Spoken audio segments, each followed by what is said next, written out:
Hey y'all, Captain JJB84. Legend of Korra, Book 2, Spirits, Episode 6, The Sting. I still have it. Was it a good episode? Yes, it's a good episode. This is going to be my most controversial statement yet. The best thing about this episode, Korra is not in it. Like, I literally mean that. She is not in it. She appears right at the very end, but for the entirety of the episode, the plot of this episode, she is not in it. Why is that a good thing? Because really, I've sort of rethought about episode 5, Peacemakers or Peacekeepers, whatever, in that Korra is a bit, well, out of place. She's like, I'm finding it hard to root for her now. I mean, think about it. In the last episode, she literally wanted to create an all-out war. It already was a civil war, but it wasn't huge. Now she wants to get, national troops, like the United troops, United forces involved. That would not end well. And General Iroh, he appeared for like 3. Dante Bosco's getting a paycheck. Just put me in there and let me go home. Yeah, she was going to the Fire Nation, but she gets attacked by a category. Actually, it looks like a category 1 kaiju. Never mind, category 6. Yeah, category 1 kaiju. Anyways, the focus of this episode. A lot happens in this. Well, I can see that they're reopening the love triangle. That's right, Asami kissed Mako, and really, I actually like the Asami-Mako relationship a little more than Korra and Mako. Not saying I've written some good not to make myself sound great, I've written some fan fictions on it. I've read some really good fan fictions on Mako and Korra, but something about Asami and Mako just seems a bit more fitting, I guess? I don't know. But anyways, but it has good reason, though. Basically, Asami is about to go bankrupt. Future Industries is almost out of the game altogether. And Mako is sort of putting new pieces of evidence together.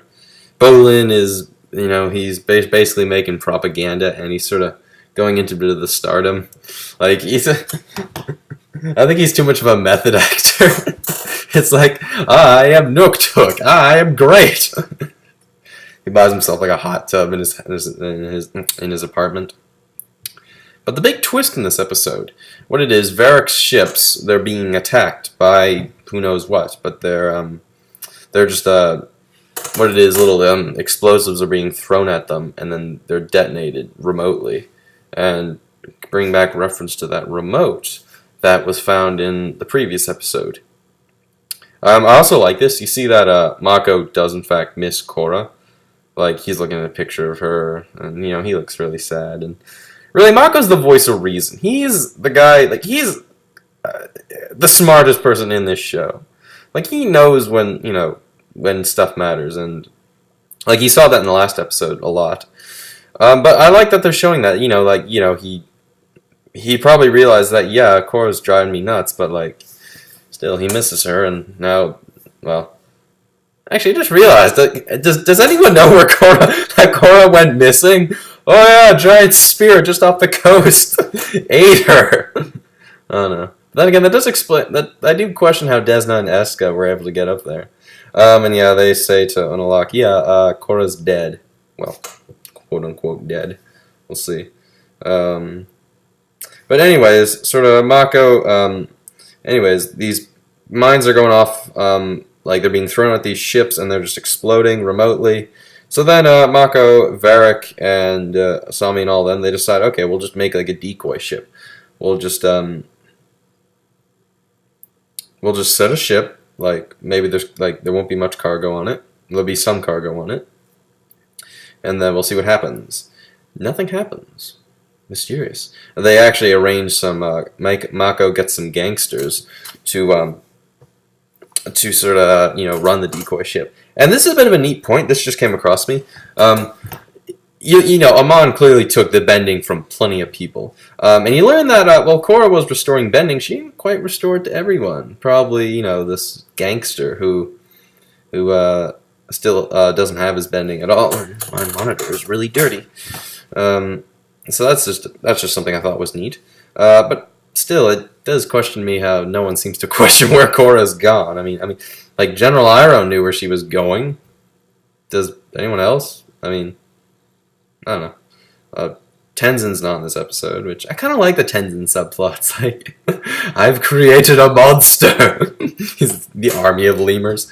But anyways, the big reveal is that when Mako visits the set of Bolin, his film, he sees that it's like a stunt scene and all these explosives going off. He sees that the stunts are being detonated remotely, and the same remote used to detonate these things in the stunts is also the same remote that Mako found, meaning that we might have a second villain.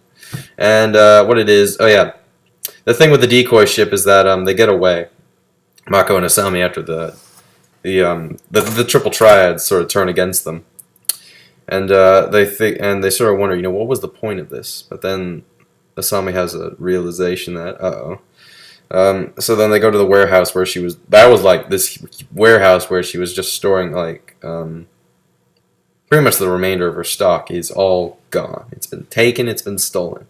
She realizes she has nothing left, and that's when she kisses Mako. And really, it was one of those moments. I'm like, wow, that was done really well. I mean, I don't know how Mako feels towards it. I mean, I don't know why Asami did that. To be honest, I mean, it would have made more sense if Mako did that just to comfort her, because she was crying and everything. But I guess she also realized how much she missed Mako. That's why I like their relationship a lot. Is that like. And that's, I don't know, maybe we'll see what happens this season. I mean, we're almost halfway through it.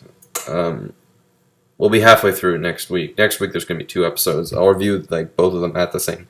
Like I might review one, then review the other. So, but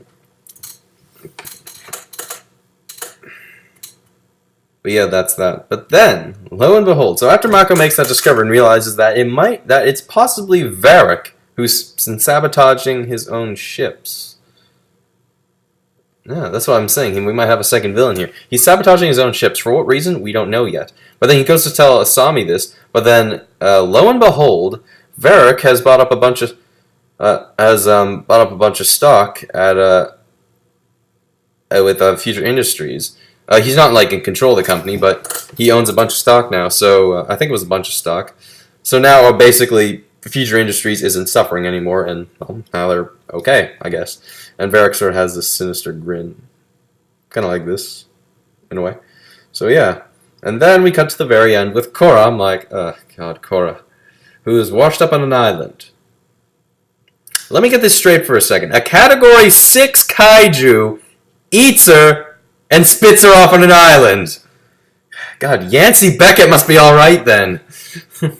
Pacific Rim reference. Okay, I'm going to tone it down with the Pacific Rim references because, like, everyone's saying, oh, I'm getting old now. I'm like, alright, fine. Movie's coming on Blu-ray soon, by the way. Yeah, she wakes up on an island and has total amnesia. Like, she doesn't know who she is. She's like she meets some, I think, she's probably somewhere in the Fire Nation because because she's unconscious, her hair's a mess, and some fire sages sort of find her.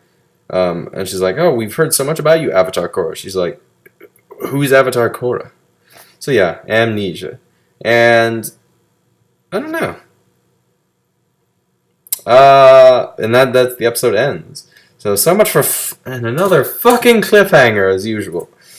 But what needs to be said, I think this is a good episode. I haven't seen any other thoughts or any of it. I think IGN liked it. So they're IGN, who cares? That's probably maybe some of you, but that's what I think. But the reviews are sometimes good. But I thought it was good. I mean, Peacekeepers, whatever. The more I think about it, yeah, this was a bit of a questionable episode. That was a bit of a questionable episode. I think we're sort of getting on the right track. I've been watching Doug Walker and Rob Walker's sort of thoughts on each episode. Like, I've been watching those. They do thoughts on. They did entire thought, like mini reviews of each individual episode, and they're good. Check them out. And now he's doing Korra, and he's they're very mixed on Korra, especially season 2. Like they like season 1, but season 2, they were saying about Peacekeepers or whatever, saying like, this is the point where it's just like, well, what the hell?